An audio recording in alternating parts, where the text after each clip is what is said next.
3 4 5, opposite 5 4 3 2 1, release and relax. अब जो हम अभ्यास करने जा रहे हैं बहुत ही अच्छा है, आप सबको अच्छा लगेगा। उस अभ्यास का नाम है योगिक साइकिलिंग। इसके लिए मुझे थोड़ा सा सीखना पड़ेगा।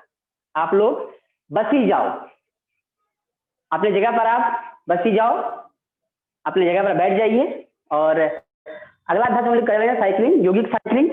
बहुत अच्छा आसन है, सभी को करना चाहिए। फ्रेश होने के बाद यदि इसका अभ्यास करते हैं तो आपके पूरे बॉडी का फिजिकल मूवमेंट हो जाता है और आपके मसल्स बहुत खुल जाते हैं, जॉइंट बहुत फ्री हो जाते हैं और आप एक्टिव महसूस करते हैं। देखिए अभी आप 2 मिनट किए हैं, आप अभ्यास करने जा रहे हैं, कैसे करना उसको सीखिए, बहुत टेक्निक है।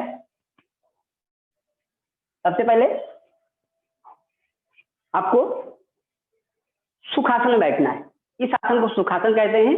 सुखासन में बैठने के बाद बायां करवट लेते हुए, आपको पता होना चाहिए, बायां करवट लेते हुए, जैसे मान लीजिए बायां हाथ है तो आपको बायां करवट लेना है, मतलब ऐसे लेना है, ना कि ऐसे करते हुए लेटना है। बायां करवट लेना है और बायां करवट लेते हुए आपको लेट जाना है।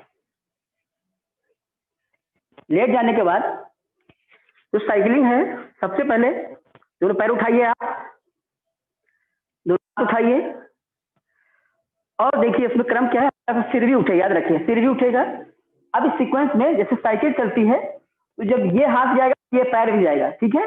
ये पीछे आएगा तो ये पीछे जाएगा और जब ये पीछे जाएगा तो ये पीछे जाएगा, ठीक है। और गर्दन भी लेफ्ट और राइट होता रहेगा। चलिए मेरे साथ पोजीशन लीजिए, स्टार्ट करिए। श्वास,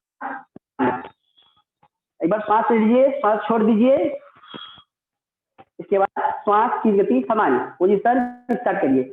1 2 3 4 5 6 7 8 9 10 11 12 13 14 15, उल्टा 15 14 13 12 11 10 9 8 7 6 5 4 3 2 1, रिलीज रिलैक्स।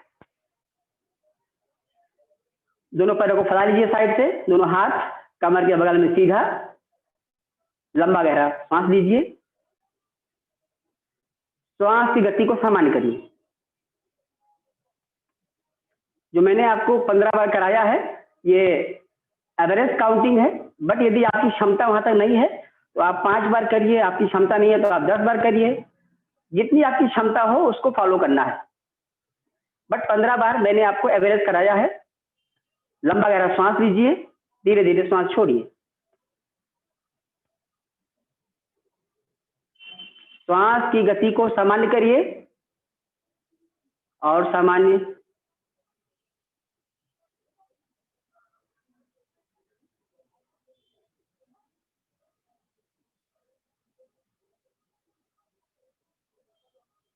पुनः जब आप उठेंगे तो याद रखिए आप पहले बायां हाथ साइड रखेंगे और बायां करवट लेंगे। बायां करवट मतलब इस तरीके से बाएं तरफ मुड़ेंगे आप और बायां करवट लेने के बाद ऐसे बैठेंगे, फिर आप इजीली बैठेंगे। देखिए आप सुखासन में बैठ जाएंगे। सुखासन में बैठने के बाद अब जो हम करने जा रहे हैं उस अभ्यास का नाम है एक पाद अंगुष्ठासन। एक पाद अंगुष्ठासन में क्या करना होता है, वो भी लेट कर ही करना है। जिससे बन पाएगा वो करेंगे, जिससे नहीं बन पाएगा और जहां तक बन पाएगा वो वहां तक करेंगे सभी लोग, ठीक है। सिंपली सेम पोस्चर, बाया करवट लेके लेटना है। यह है बाया करवट। इधर से बाया हाथ ही पहले इस बॉडी को, इस पोस्चर को नीचे रखना, इट मीन बाया करवट, बाया तरफ से बाया करवट लेके लेटना है। ऐसे लेटने के बाद पीठ के वाला जाना है। पीठ के जाने के बाद दोनों पैरों को सीधा करिए, दोनों पैर सीधा कर दीजिए। उसके बाद अपना बायां पैर उठाइए, धीरे से यहीं से फोल्ड करिए। फोल्ड करना है उससे पहले आपको लंबा गहरा श्वास लेना है। श्वास लीजिए और श्वास छोड़ने के साथ ही जैसे आप श्वास छोड़ दे तुरंत अपने इस पैर को अंगूठे से, पैर के अंगूठे को अपने नाक, ठुड्डी या माथा से आप टच करने का प्रयास करेंगे। होल्ड करिए। 5 4 3 2 1। फिर से सांस लीजिए, रिलीज, रिलैक्स। पुनः एक बार श्वास लीजिए, श्वास छोड़िए, श्वास छोड़ के फिर से खींचिए, फिर उठाइए, अपने नाक से या ठुड्डी से या माथा से जितनी आपकी क्षमता हो वहां बेंड करिए। होल्ड करिए। 5 4 3 2 1। Release, relax. धीरे से पैर को छोड़ देंगे, शरीर को ढीला छोड़िए, लंबा गहरा श्वास लीजिए। फिर से एक बार लंबा गहरा श्वास लीजिए आप लोग।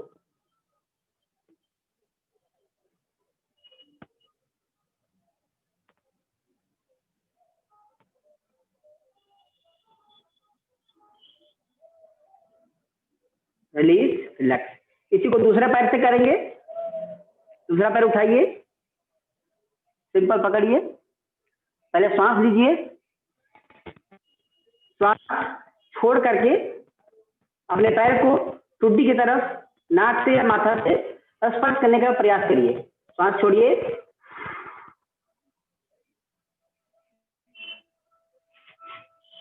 ये माथा है, ये नाक है और ये ठुड्डी है। जहां आप टच कर सकते हो वहां टच करें। 5 4 3 2 1। आपको यहां तक नहीं आता है, आप यहीं तक बने रहिए। आपको यहां तक नहीं आता है, यहां लाके बने रहिए। यदि आपको यहां बन रहा है तो आप यहां बने रहिए, लेकिन आपको स्ट्रेच करना है, इफर्ट करना है। तो आप इफर्ट करते हैं तो वही इफर्ट आपके लिए थेरेपी है। यह सेशन योगा थेरेपी का है। जब आप इफर्ट करते हैं तो आपके बॉडी के इनर पार्ट्स में, इनर ग्लैंडुलर सिस्टम पर, मस्कुलर लेवल पर, जॉइंट लेवल पर, लिगामेंट लेवल पर, सिस्टम लेवल पर, हार्मोन्स लेवल पर मूवमेंट्स होता है आइसोटोनिक इसोटोनिक मूवमेंट के माध्यम से। फिर से इफर्ट करेंगे आप।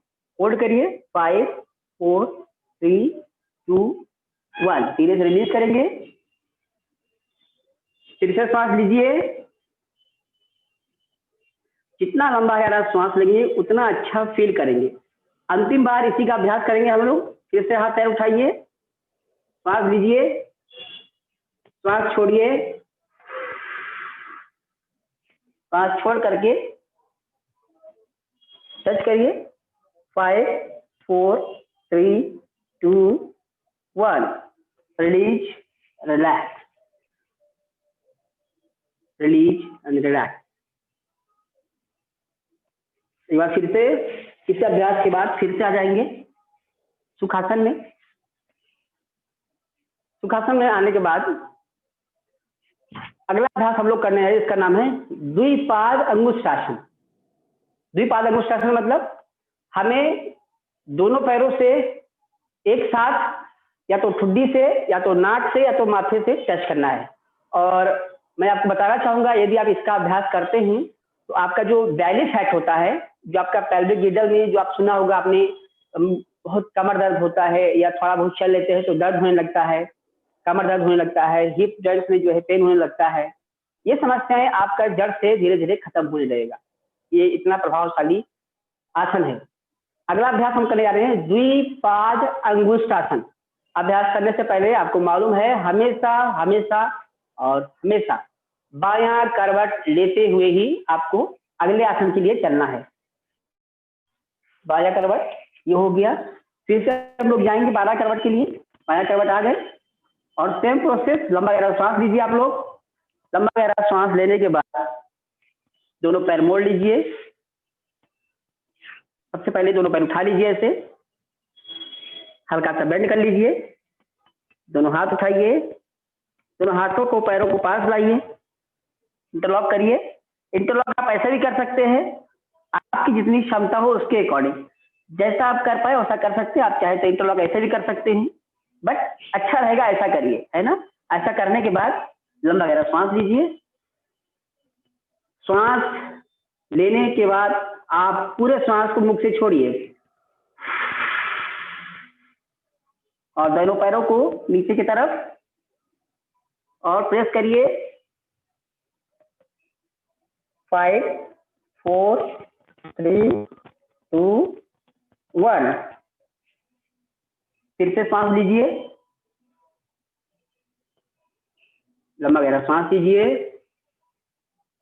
एक बार पुनः इसी का अभ्यास करेंगे हम लोग, इसी का अभ्यास। लंबा गहरा सांस लीजिए, सांस छोड़िए। जितना आपसे हो सकता है उतना करें। देखिए, आप यदि यहाँ तक चला के छोड़ देते हैं और होल्ड करके रखते हैं, ये भी आपके लिए बहुत फायदा करेगा। आप यही बने रहिए, ऐसा बने रहिए, लेकिन यहाँ थोड़ा देर बने रहना पड़ेगा आपको। 10 9 8 7 6 5 4 3 2 1। Release and relax. धीरे से पैर छोड़ेंगे, बहुत धीरे से छोड़ेंगे पैरों को, आराम से और आराम से। Release, relax. दोनों पैरों को बिल्कुल सीधा और सीधा,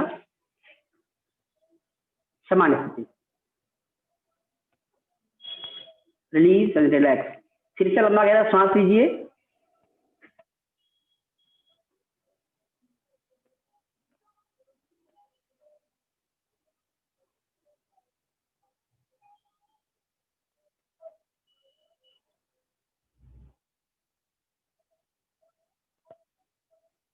रिलीज एंड रिलैक्स। फिर से सुखासन में आ जाएंगे, और सुखासन में आने के बाद हम लोग जो नेक्स्ट प्रैक्टिस करने जा रहे हैं, उस प्रैक्टिस का नाम है, इसको बोलते हैं रॉकिंग। रॉकिंग और रोलिंग से पहले हम करेंगे द्विपाद विस्तार आसन। इसके नाम से स्पष्ट चलता है, द्विपाद विस्तार आसन। विस्तार का मतलब होता है फैलाना, दोनों पैरों को एक साथ हवा में फैलाते हैं।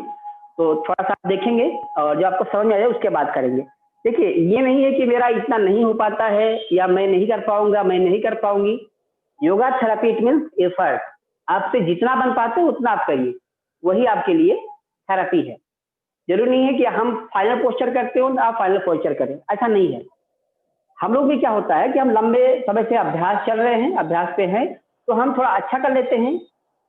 अच्छा करना जैसे हम थोड़ा फाइनल पोज करते हैं, और फाइनल पोज आपको इसलिए दिखाते हैं कि यदि आपका अभ्यास अच्छा हो जाए तो आपको लगे कि हाँ, मुझे यहाँ तक जाना है। आपको एक उद्देश्य, एक आपको टारगेट दिखाते हैं कि आपको फाइनल पोस्चर यहाँ तक करना है। जैसे मैंने आपको दिखाया कि द्विपाद अंगुष्ठासन में आपको दोनों पैर के अंगूठे या तो ठुड्डी में, या तो नाक में, और या तो मस्तक पर, माथे पर टच होना चाहिए। तो ये आप जब चाह जाएंगे टारगेट अपने आप को, तो आप एफर्ट करेंगे, प्रैक्टिस करेंगे, और practice make a man perfect. अगला अभ्यास करने के लिए फिर से इस बार हम बाया करवट नहीं लेटेंगे। क्यों? क्योंकि अपने को दिखाना है, आपको शो करना है। तो मैं सिंपल पोस्चर में हल्का सा बाया करवट जाएंगे और सीधे बेंड हो जाएंगे इस तरीके से। देखिए, आपको दिख रहा होगा शायद। दोनों पैर से उठा लीजिए सीधा, दोनों पैर सीधा उठा लीजिए, ऐसे दोनों हाथों को बीच में रखिए, पास लाइए, और देखिए यहाँ अंगूठा है, यहाँ दोनों अंगूठे हैं। अंगूठे को पकड़ना है ऐसे, ऐसे करिए। ऐसे करने के बाद ये देखिए, अंगूठा पकड़ लीजिए, और पकड़ने के बाद थोड़ा सा पास लीजिए अपने अंदर। पहले सांस लीजिए, सांस लीजिए, और फिर सांस को पहले छोड़िए। सांस छोड़ने के साथ साथ पैरों को विस्तार दीजिए, पैरों का विस्तार दीजिए। आप पैरों का विस्तार दीजिए और खींचिए बाहर की तरफ, और थोड़ा सा आप जैसा मैं कह रहा हूं आप ऐसा करेंगे। इस स्थिति में आप लंबा गहरा श्वास लीजिए और छोड़िए।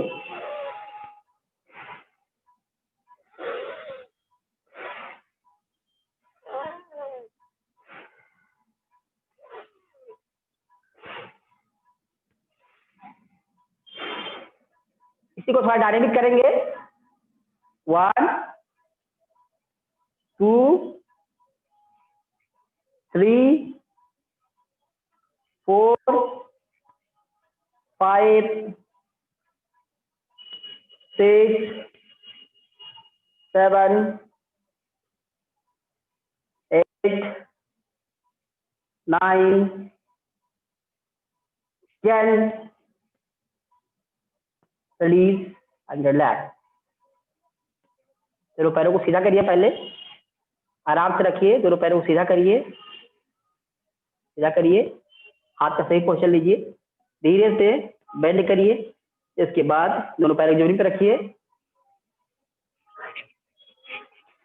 दोनों पैरों को सामने की तरफ सीधा कर लीजिए, दोनों पैर फैला लीजिए, लंबा गहरा सांस लीजिए,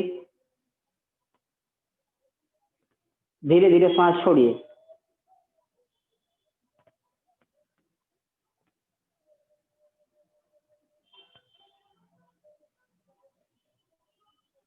एक बार और लंबा गहरा सांस लीजिए आप लोग,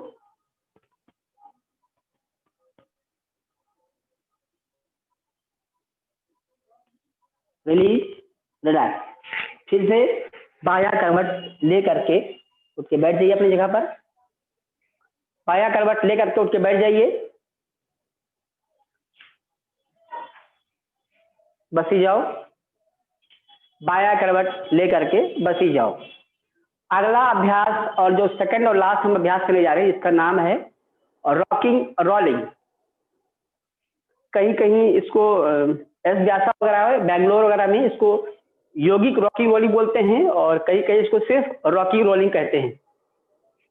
तो हम लोग जानेंगे इसको रॉकिंग रोलिंग के बारे में। जनरली बच्चे अपने घर में करते रहते हैं। डॉक्टर ब्रिजेश, अच्छा, आज की सेशन में सोमैटिक मैनिपुलेशन इतना करते हैं। हम 5 मिनट प्राण साधना के अभ्यास कर लेते हैं।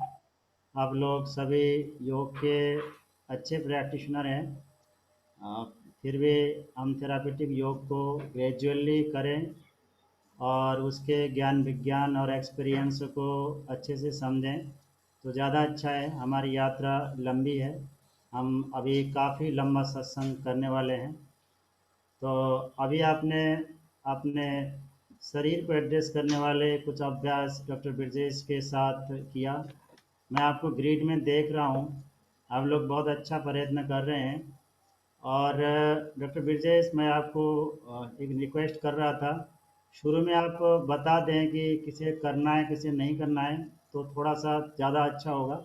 और इसमें जितने सहभागी लोग जुड़े हुए हैं सबकी आपने एक हेल्थ की स्टेटस भी होगी, और हो सकता है हेल्थ के कोई इश्यूज़ भी हों जो मैं आपकी गूगल फॉर्म को देख रहा हूँ, तो उससे और लोगों को पता चल जाता है कि मुझे कितनी हद तक करनी है या नहीं करनी है। तो उसका हम समाधान क्वेश्चन आंसर में भी कर सकते हैं। हालांकि मैंने आपको पहले स्ट्रेचिंग में बता दी है कि आप अपनी शरीर की कंफर्ट लिमिट को देखिए और अपने शरीर की स्थिति की कैपेसिटी का आकलन कर लीजिए, उसके हिसाब से करना है। आपको जल्दी जल्दी नहीं करना है, जर्क नहीं देना है, ब्रीदिंग के साथ में करनी है और सजगता को बनाए रखना है। कुछ इसके ये सामान्य नियम हैं पोस्चरल प्रैक्टिस के लिए। तो कल हमने प्राणाकर्षण प्राणायाम की अभ्यास की थी, आज हम दो प्राणायाम के अभ्यास करते हैं। जो पहला प्राणायाम है उसका नाम है अनुलोम प्राणायाम, यूनिनॉस्ट्रल ब्रीदिंग। फिर हम दूसरे नंबर में जाएंगे तो हम जो अभ्यास करेंगे उसका नाम अनुलोम विलोम भी है, और मैं सच कहूँ तो उसका नाम कपालभाति भी है। घेरन संहिता में जैसे हम कपालभाति करते हैं ना, वो कपालभाति पूरी दुनिया में व्यापक हो गई है, छा गया है। लेकिन आप हठयोग शास्त्र में करते हैं तो कपालभाति की तरीका दूसरा भी है, तो वो भी मैं आपको आज साझेदारी करूँगा। प्राण साधना अपने आप में काफ़ी इनर्जाइजिंग और कूलिंग होता है, हमारी मनोभूमि को ध्यान के लिए अनुकूल बना देता है। तो हम थोड़ी कर लेते हैं 5-7 मिनट, मन की खुराक भी देते हैं, भावना को भी खुराक देते हैं, ताकि हमारे अंदर शांति और ताजगी और अच्छा बने रहे। तो साथियों, मैंने आपको कल निवेदन किया था कि जो आप प्राण के लिए बैठे हैं तो आप भावना करें कि आप प्राण के महासमुद्र में बैठे हैं। आपके चारों तरफ कुछ भी नहीं है, केवल प्राण के महासागर के अलावा।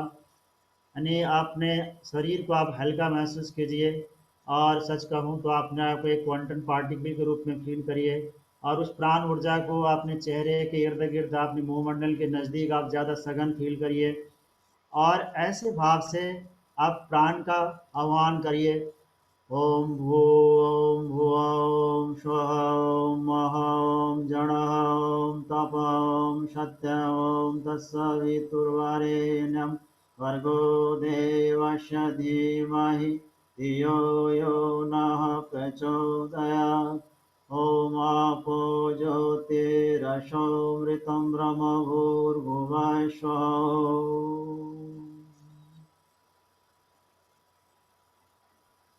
Feel your existence completely surrounded by the dense cloud of cosmic energy, and feel your existence just like a quantum particle.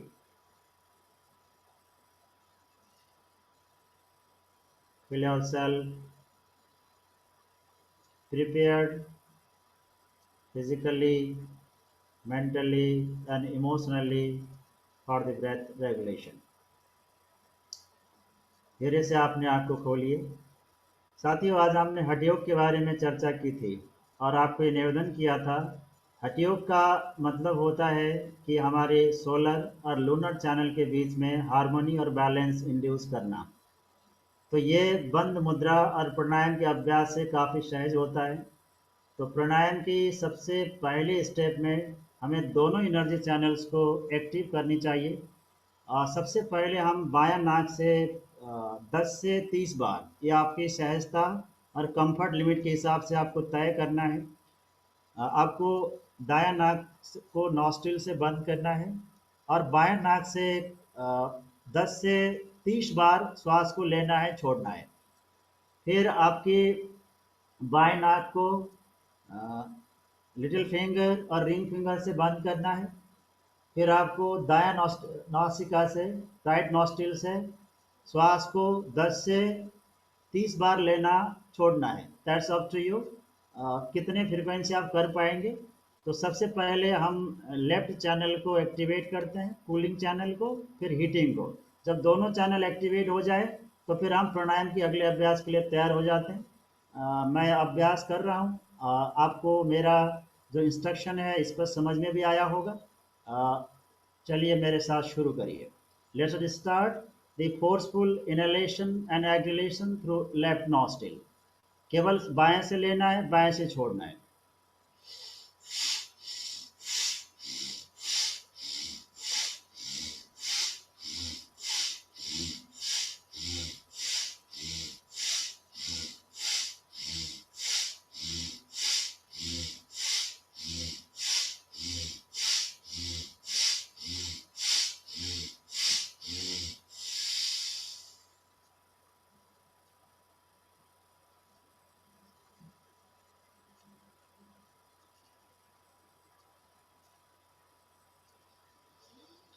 अब दाएं नासिका से बाएं नासिका को रिंग फिंगर और लिटिल फिंगर से बंद करिए और दाएं नासिका से इतने ही बार श्वास को लेना है, छोड़ना है।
धीरे से अपने हाथ को खोलिए और अपने चेहरे को मसाज दीजिए। This is the very first step of the pranayama. First you have to activate your lunar channel and the solar channel.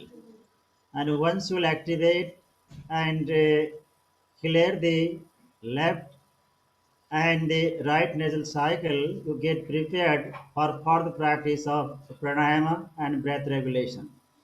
Second step में आपको अनुलोम विलोम का अभ्यास करना है, जिसको आप सहज रूप से और सामान्य भाषा में अनुलोम विलोम सुनते हैं, जानते हैं और करते हैं। लेकिन मैं इसकी विधि आपको थोड़ी अलग बताऊंगा। पहले आपको थोड़ी फास्ट गति से करनी है, फिर धीरे से इसके स्पीड को घटानी है, और लास्ट में आपको बिल्कुल धीमी और गहरी करनी है।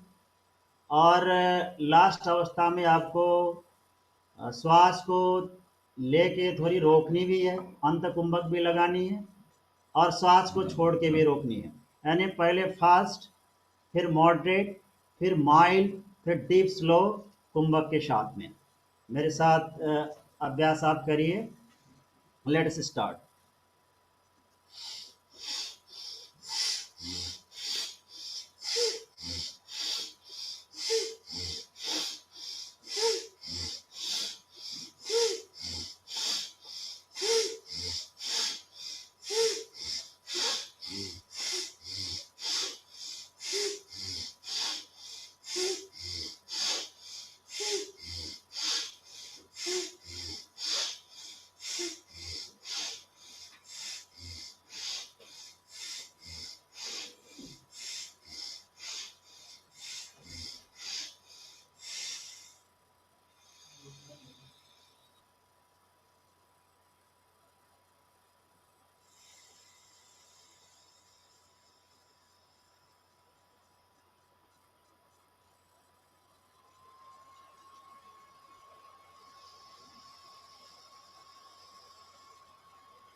Rub your palms, give gentle massage to your face, especially eyes, forehead, top of the head, neck, chest. Feel yourself energized, activated, revitalized, tranquilized. अब हम लास्ट राउंड में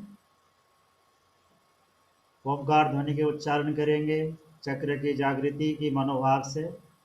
आपको पहले ओमकार के उच्चारण में सजगता मूलाधार में ले जानी है। भावना करनी है कि ध्वनि तरंग के साथ में आपके मूलाधार चक्र क्लॉकवाइज मूव कर रहा है, एक्टिव हो रहा है, एम्पावर हो रहा है। दूसरे राउंड में स्वादिष्टान में आपने सजगता को बनाना है और ऐसे ही मनोभाव रखनी है। तीसरे राउंड में मणिपुर चक्र में यानी नेवल चक्र में, फोर्थ में आपकी अनाहत में the centre of chest, and the fifth में द थ्रोट विशुद्धि, और आपको सिक्स्थ राउंड में भ्रूमध्य, थर्ड आई आज्ञा चक्र, और सेवेंथ में crown सहस्त्रार। You have to feel the resonance in the every chakra and have to feel the movement of the chakra in clockwise direction, feel its activation and empowerment. Attention, spine, head, neck erect, gently close your eyes. First be aware on your Muladhara chakra, go for deep inhalation, and the subsequent chanting of Om 7 rounds by focusing on the psychic centers from bottom to top. Let us start.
Feel your entire existence resonated to all the three dimensions of the existence: physics, mind, and spirit resonated. Full of stillness and energy. Feel yourself just like quantum particle, weightless, sharir bhar shunya, glowing somewhere in the remote sky.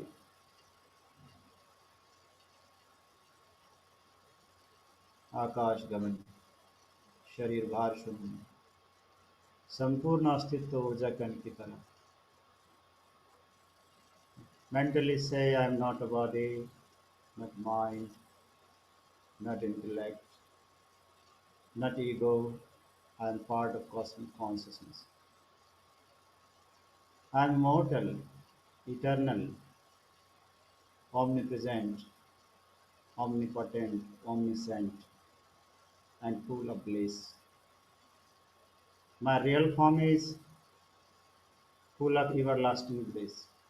How can I be afflicted by worldly up and downs? मेरा मूल स्वरूप सच्चित आनंद से सरोवर है.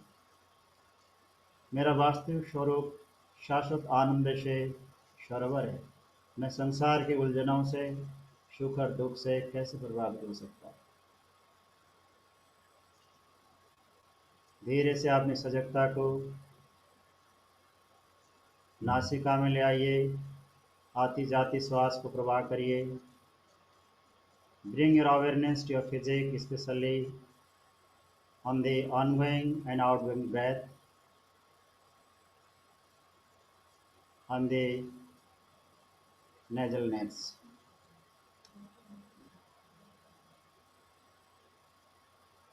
Mentally say, I am physically fit, mentally alert, emotionally purified, spiritually elevated.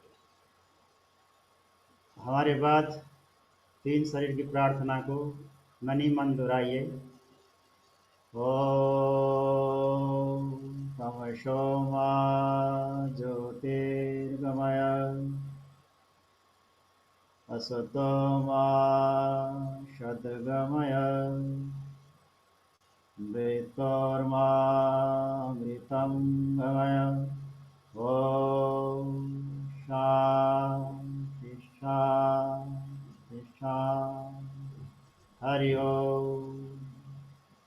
दोनों हाथ को मलिए और गरम हथेली से आपके मुंहमंडल, सिर, गर्दन, गला, सीना, टमी, बैक, थाइस, हैमस्ट्रिंग, दोनों हाथ, फोआर्म, अपर आर्म सबको मसाज दीजिए और हथेली के अंदर हृदय में मुस्कुराते हुए आँख को खोलिए. Thank you very much for your kind attention and observation. आप सभी को सादर प्रणाम. आपका दिन शुभ हो और जीवन शुभ हो. आज की सत्र यहीं पे समाप्ति होती है. कल फिर मिलेंगे आज की खामियों को, आपकी आज की सावधानियों को पूरा करने के लिए और अच्छा करने के लिए. धन्यवाद. Thank you, sir. Thank you, sir. Thank you, sir. Thank you, sir. Thank you. Thank you, sir. Yes, sir. Thank you. Thank you, sir.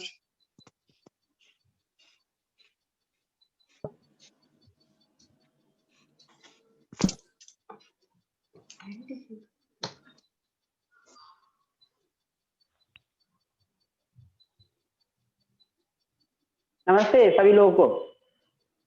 Brijesh sir, एक आपसे एक रिक्वेस्ट है.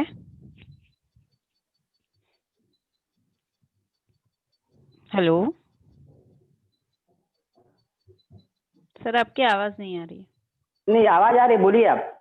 सर, आपसे एक रिक्वेस्ट है कि अब तक जितने भी आपने फर्स्ट लूजनिंग सीरीज और उससे उसके बाद 2-3 दिन जी. जो प्रैक्टिस करवाए थी ना सर, जो आसन वार्म अप तक तो मिल गए, मतलब जी. हिप्स ओपनिंग के, फिर आगे के नहीं है वो आप वीडियो भेज देंगे. मैडम मुझे लगता है इसके लिए आप डॉक्टर रुद्रा सर से संपर्क करिए, ज्यादा अच्छा रहेगा. और अंकित भैया, मैं आपसे रिक्वेस्ट करता हूँ आप रुद्रा सर से एक बार कंसल्ट कर लीजिए और वीडियो आपको शेयर कर दीजिए, और या तो फिर मेरा जो नंबर है व्हाट्सएप ग्रुप में आप डाल दीजिए, और भैया मुझे शेयर कर दो तो मैं आपको शेयर कर दूंगा, ठीक है सर। है ना। सर मेरा आज का नंबर रॉकिंग रोल एक्सरसाइज रह गया, वो कल करवाएंगे क्या? हाँ वो कल करा देंगे, कोई दिक्कत नहीं। असल में टाइम बहुत ज्यादा चला जाता है ना, आज लास्ट था और 10 पॉइंट हो गए थे, इस कारण जो है टाइम थोड़ा कम पड़ रहा था, क्योंकि ऑलरेडी बहुत ज्यादा टाइम हो चुका था। हमारा सेशन 2 से 4 तक का होता है। Okay, no problem, thank you. ठीक है, बाकी आपको जो सवाल होंगे आप बाद में कल पूछ लीजिएगा। कल छुट्टी है शायद, कल गैप है ना? हाँ, मंडे से है सर।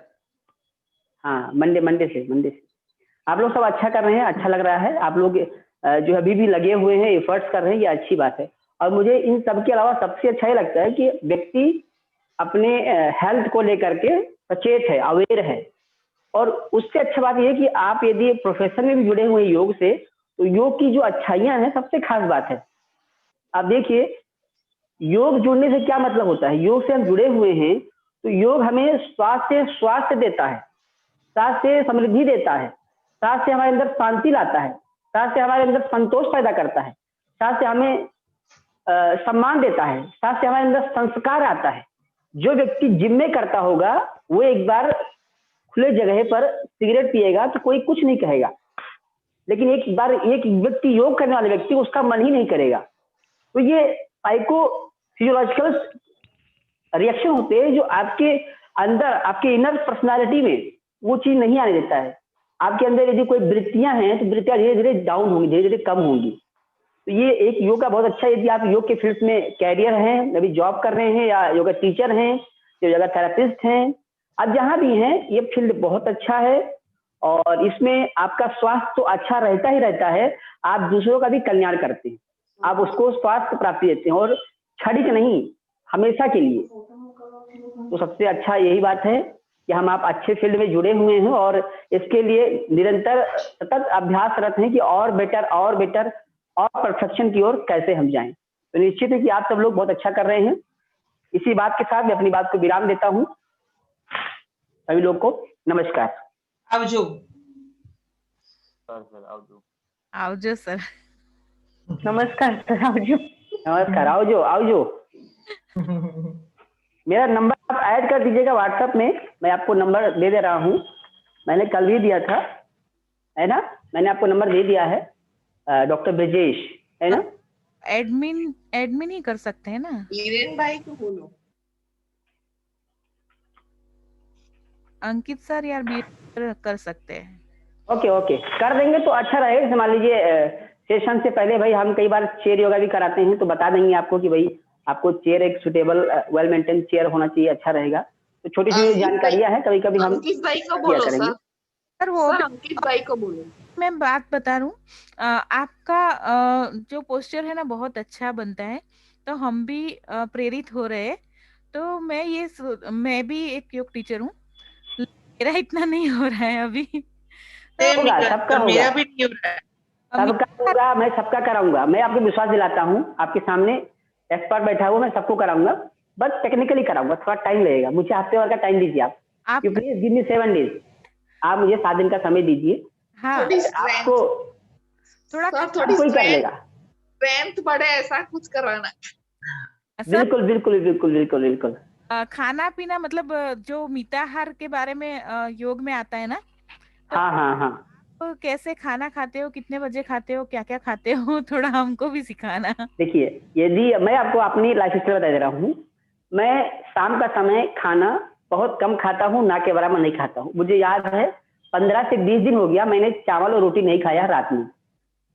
यहाँ तक कि मैंने खाना अभी कल मैंने खाया था, उससे पहले मैं 15-20 दिन तक खाना नहीं खाया था। मैं किससे खा रहा था, मेरा कभी फ्रूट्स हो जाता है, कभी मैं मिक्स वेज बना लेता हूँ, मिक्स सब्जी, मतलब उसमें लगभग 7-8 तरह की सब्जियां होती हैं। पत्ता गोभी हो गया, थोड़ा सा आलू हो गया, थोड़ा सा आपका गोभी हो गया, थोड़ा सा मटर का दाना हो गया, और 1-2 मूली रख लिए, और 1-2 आपकी जो और सब्जी आती है उनको मिक्स करके हम बगैर तेल के उसको जो है बॉईल कर लेते हैं। और थोड़ा सा टेस्ट आने के लिए, मैं बता रहा हूँ मैं जो करता हूँ, मुझे टेस्ट आए, अच्छा लगे और यहाँ से अंदर जाए, इसलिए मैं थोड़ा सा मैगी मसाला डाल लेता हूँ। तो आप यदि नहीं खाना चाहते तो आप मत खाइए, बट उबला हुआ सब्जी मैं थोड़ा सा टेस्ट मुझे लगे मैं खा सकूं, इसलिए मैं थोड़ा सा ऊपर से मैगी मसाला डाल लेता हूँ। ये बहुत अच्छा डाइट है, हमारे बॉडी के लिए सुपाच्य होता है, क्योंकि आफ्टर 40 के बाद आंतों की क्षमता उतनी नहीं रह जाती है जितना हमारा आंतों की क्षमता 20 साल, 25 साल, 26 साल के आसपास रहती है। उस समय आप एक छोला भटूरा खा लीजिए, एक डोसा खा लीजिए, पानी पूरी खा लीजिए, आप डाइजेस्ट कर लेंगे। जी जी सर। पहले खाते जब आप कॉलेज जाते थे, जब आप पढ़ते थे क्लास 12th में, क्लास 10th में, तो हर 2-3 दिन में हम कुछ ना कुछ खा लिया करते थे और डाइजेस्ट की कहीं कोई बात ही नहीं होती थी। लेकिन जैसे जैसे समय बीतता है हमारा लाइफ स्टाइल थोड़ा डिस्टर्ब होता है, जिसके कारण थोड़ा सा जो डाइजेस्टिव सिस्टम है कमजोर होने के कारण हम थोड़ा सा वीक पड़ जाते हैं। इसलिए आपको यदि स्वस्थ रहना है तो रात्रि आहार थोड़ा सा त्याग करिए, रात का आहार खाना वर्जित करिए और दिन में आप भरपेट खाइए, नाश्ता भरपेट करिए। जो लोग डायबिटिक पेशेंट है वो लोग डाइट को क्लासिफाई करिए, तो डाइट है उसको 100% में क्लासिफाई कर दीजिए आप, ये बहुत लाभकारी रहेगा आपके लिए। जो लोग डायबिटिक पेशेंट है उनके लिए बता रहा हूँ। और वो लोग खाने के साथ में कच्चा लहसुन और कच्चा प्याज का प्रयोग निश्चित रूप से करें, आपका शुगर लेवल हमेशा मेंटेन रहेगा। जिनका एज 45 है वो लोग हमेशा बचा के रहिए कि आपको डायबिटीज ना हो, इसके लिए वॉक करते रहिए, डेली 2 से 3 किलोमीटर चलना है आपको। मालदार यहाँ से नहीं बनना है, मतलब पेट से मालदार नहीं बनना है, आपको मालदार बनना है यहाँ से बनना है। जब आप चलेंगे तब आप मालदार नहीं बनेंगे, जब आप मालदार नहीं बनेंगे तो आप डायबिटिक नहीं बनेंगे, क्योंकि डायबिटिक होने से बहुत सारी बाउंडेशन आ जाती हैं, आपका जीवन एज अ संतो भरा जीवन हो जाता है, जो कि बड़ा कष्टदायी रहता है। किसी का डायबिटिक है भी उसको भी हम मेंटेन करेंगे। हमने लगभग 8 साल तक डायबिटीज के फील्ड में ही काम किया है, हम बताएंगे कैसे उसको मेंटेन किया जाए। जो लोग इंसुलिन ले रहे हैं या जो लोग डायबिटिक हैं उनको कैसे मेंटेन किया जाए, उनका शुगर लेवल कैसे मैनेज किया जाए, कैसे आपको पूर्ण स्वस्थ दिलाया जाए, इस पर भी हम आपको बहुत सारी बातें बताते रहेंगे। चाहे वो डाइट हो, चाहे वो योगा हो, चाहे वो लाइफ स्टाइल हो, चाहे वो मर्मा थेरेपी हो, चाहे वो आपका एक्यूप्रेशर हो, बहुत सारी चीजें हम आपको बीच में बताते रहेंगे। जब भैया बिजी रहेंगे तो बीच में हो सकता है हमारा भी कभी कोई लेक्चर होगा, उस समय हम आपसे बहुत सारी बातें बताएंगे। तो मुझे लगता है कि आप सभी ने मेरी बात ध्यान से सुना होगा। क्या आप सभी ने मेरी बात ध्यान से सुनी? जी सर। हाँ सर। मेरा यही कहना है कि अपने आप को 45 साल तक, 50 साल तक डायबिटीज से बचाइए, ठीक है? थोड़ा चलिए, अपने ऊपर काम करिए, अपने ऊपर काम करिए। एक चपरासी स्कूल में 35 साल तक नौकरी करता है, यहाँ से फाइल उठा करके यहाँ दे देता है, वो 35 साल तक यही करता है, बुरा लगता है। और उसके बाद जब नौकरी छोड़ता है तो उसको डायबिटीज धर लेता है।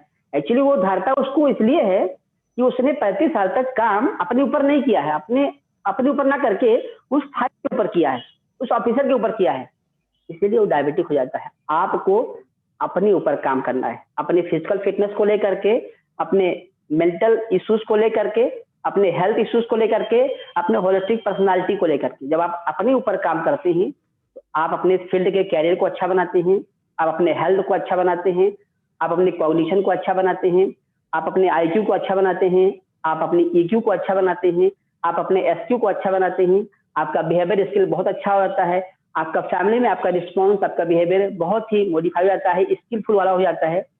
ऐसा यदि आप करते हैं तो निश्चित है कि आप योग को सही मायने में जी रहे हैं। यदि आप ऐसा नहीं करते हैं तो आप सिर्फ योग जी नहीं रहे हैं, आप सिर्फ योग किताबी रूप में सीख करके उसको आप एक किताब में, एक कॉपी में बंद कर दे रहे हैं। यदि आप ऐसा कर रहे हैं तो आप गलत कर रहे हैं। इसको मॉडिफाई करिए, आप अपने ऊपर काम करिए। नहीं करते हैं तो कल से शुरू करिए, थोड़ा चलना शुरू करिए। अब आप चलेंगे तो आप स्वस्थ रहेंगे। पानी यदि किसी जगह पर रख दिया जाए, चाहे पानी क्यों ना हो, तो उसमें भी हफ्ते भर बाद फंगस बैक्टीरिया आ जाते हैं। लेकिन अब नदी का पानी देख लीजिए आप, नदी का पानी निरंतर सालों साल से चल रहा है। नदी का पानी के अंदर वो गुण आ जाता है, वो कभी बैक्टीरिया वायरस से नहीं होता है, हमेशा स्वच्छ रहता है, पवित्र माना जाता है। स्पिरिचुअली भी पवित्र माना जाता है और साइंटिफिकली भी उसको पवित्र माना जाता है। ये गुण आते हैं जब आप चलते रहते हैं, चाहे वो मॉर्निंग वॉक हो, चाहे वो रूटीन बेस्ड कंटिन्यूटी रेगुलरिटी के साथ योगा का अभ्यास करना हो, प्राणायाम का अभ्यास करना हो, चाहे अच्छे लोग की संगति में रहना। एक बात यहाँ मैं थोड़ा सा बात रोकूंगा, एक बात और कहूंगा। सबसे बड़ा कारण ये है आजकल समस्याओं का, जैसा आप जिन लोगों की संगति में रहते हैं आपका व्यक्तित्व वैसे वैसे बनने लगता है। मेरा ये कहना है कि आप निगेटिव लोगों से दूर रहिए। जो व्यक्ति देख के ये कहता है कि अरे तुम क्या पहन लियो कपड़े यार, हटाओ, बहुत अच्छा नहीं है, ऐसे लोग का हमेशा त्याग करिए, उनको साइड करिए। लेकिन जो व्यक्ति आपको ये कहता है कि वाह रेना जी क्या क्या गजब पहन रखा है, लोपा जी ने क्या अच्छा पहन रखा है, वाह रेखा जी ने अपने बहुत अच्छा पहन रखा है, जो आपको प्रमोट करे, जो आपके अंदर पॉजिटिव चीज देखे, उसके संगति में आप रहेंगे तो इससे क्या होता है आपके अंदर चाहे 5 ग्राम ही खून बढ़ेगा लेकिन खून बढ़ेगा। और निगेटिव लोग के संगति में आप रहेंगे तो उनको देखने के बाद उनके कमेंट्स, उनके स्टिमुलस से आप रिस्पॉन्स के अंदर या तो आप परेशान होंगे या तो आपके अंदर 2 ग्राम खून कम होगा। आपको संगति अच्छे लोग से बना के रखनी है, जो हेल्थ प्रोमोटिव हो, जो पॉजिटिव हो, ऐसे लोग साथ रहेंगे तो आपका हर चीज होलिस्टिकली अराउंडसली सब कुछ अच्छा रहेगा। मुझे लगता है बहुत सारी बातें हो गई, शायद सारी बातें आपको समझ में आ रही होंगी। जी sir, thank you sir. Thank you, ठीक है, sir. वेलकम, नमस्ते। Thank you Thank you. Sir. प्रणाम। धन्यवाद को क्या कहते हैं गुजराती में? धन्यवाद ही आभार बोलते हैं। आभार आभार आभार आभार आभार आभार छो आभार छो આભારી છું આભારી છું આભારી છું આભારી છું અમે અમે અમે અમે તો અમે અમે તમારા આભારી છીએ અમે તમેરો આભારી છે અમે અમે તમારા हामी सभी આભારી. को आभारी છે। અચ્છા અમે તમારા આભારી છું પ્રણામ. પ્રણામ.